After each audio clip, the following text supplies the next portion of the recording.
Hey friends, have you ever met someone who's not just oblivious, but also a chronic liar?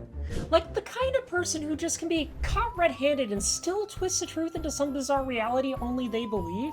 Well, today's story is about one such character, and trust me, you're gonna want to buckle up for this one. So let's set the stage. We had this, let's call him an acquaintance. The kind of guy who instead of showing up to a party with a six-pack rolls in with a sales pitch for his latest MLM scheme. Oh, you know the type. The person who pulls you into the kitchen to chat, only to whip out a bottle of vitamins that he's now going to try and sell you for that low price of $100 each. I kid you not, this dude would bring samples of his products to furry parties. Like, who goes to a furry party and thinks, you know what this crowd needs? Expensive supplements. But hey, to each their own, right? He had that infinite determination to make a living off of MLMs, pitching us everything from herbal teas to the next superfood, which, spoiler alert, it was just chocolate. So one day, the party circuit finally catches a break. Word on the street is that our entrepreneur friend has moved his business model online. Yes, he's decided to make his fortune through streaming. Naturally, we're all kind of relieved. No more cornering us at parties with his magical elixirs, but at the same time, it piqued our curiosity. What kind of chaos was he going to get up to on the internet? And of course, as soon as he starts his streaming career, our inboxes light up like the 4th of July with his promotional emails. Join my stream and you too can become a millionaire, he says. This time, it's chocolate. I'm sitting there like, oh my god, what's next? The secret of life through the magical candles? So one day, my curiosity gets the better of me. I decide to tune into one of his streams, just to see what kind of train wreck I'm about to witness. I mean, how could I not?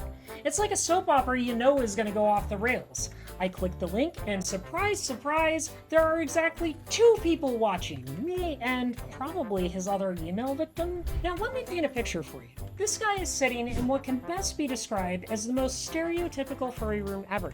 There's furry art prints taped to the walls. Some of them not exactly safe for work, mind you. And right there, on the dresser behind him, is, drumroll please, the largest bad dragon toy I've ever seen in my life. When I say large, I mean this thing looks like it could double as a structural support beam for his house. It's just sitting there, in all its glory, front and center. And I'm like thinking, wait a second, does this dude not realize what's in his background? Or is this some kind of weird product placement? Either way, it's a very bold choice. So naturally, I decide to be the helpful friend and type a little message out in the chat. Hey, you might want to adjust your frame some so it doesn't show so many intimate details about yourself. You know, just that polite nudge to save him some face and impending embarrassment. And this, my friends, is where the fun really begins. He immediately looks at the chat, squints at the screen, then back to his background.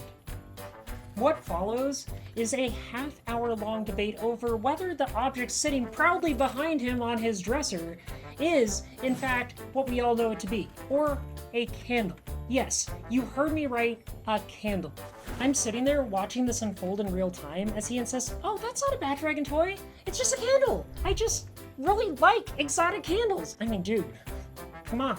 It's right there, wobbling ever so slightly whenever you move too close to the dresser. Candles don't wobble like that! So of course I can't help myself. I start poking the bear, or in this case, the candle, by pointing out how, you know, most candles aren't made of silicone and don't have certain features. But nope, he doubles down.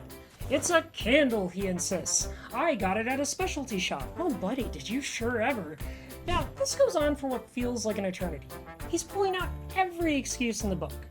And I'm sitting there like, how in the hell can he keep this up? But he's committed. This guy is not backing down.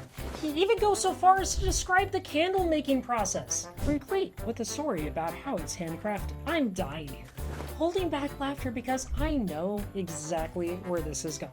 Finally, he decides it's time to prove his point. He says, you know what? I'll just show you. I'll bring it to the camera. And I'm like, oh no, here we go. He reaches for it, and as soon as he touches it, the whole thing begins to wiggle back and forth. You know, like candles don't. He lifts it up triumphantly, holding it right in front of the camera and says, see, it's a candle. Now, I don't know what kind of candles he's been buying, but this is definitely not one of them. And then it happens. Just as I'm typing out my final sarcastic message in the chat, a white sticky substance starts to drip from the tip of the candle. I lose it. I am laughing so hard I nearly fall out of my chair. Candles don't do that! The look on his face when he sees the wax dripping down is priceless. His eyes go wide, he freezes, and then in a final act of sheer panic, he abruptly ends the stream. Just poof! Gone. Like, oh, nothing to see here, folks. So what's the takeaway here? Well, I guess it's a couple things. One, maybe, just maybe, check your background before you start streaming. And two, if you're gonna lie, at least pick something that's believable. Because, let's face it, no one's buying the giant candle story, my dude. I mean, I get it.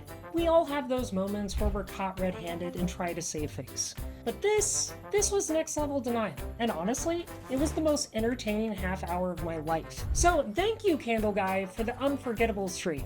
Alright friends, I hope you got a laugh out of this one because I sure did. And the next time you see someone streaming with a questionable object in the background, just remember the story and have a little chuckle. Or, you know, maybe just casually suggest they move their candles out of frame. If you enjoyed this ridiculous tale and want to help me keep bringing more weird curse stories to you, please go check out my Patreon. You can get early access to videos like this, your name in the credits, and a bunch of other cool perks. Thanks for tuning in, folks, and as always, stay safe, stay kind, and make sure your candles are out of frame. Bye!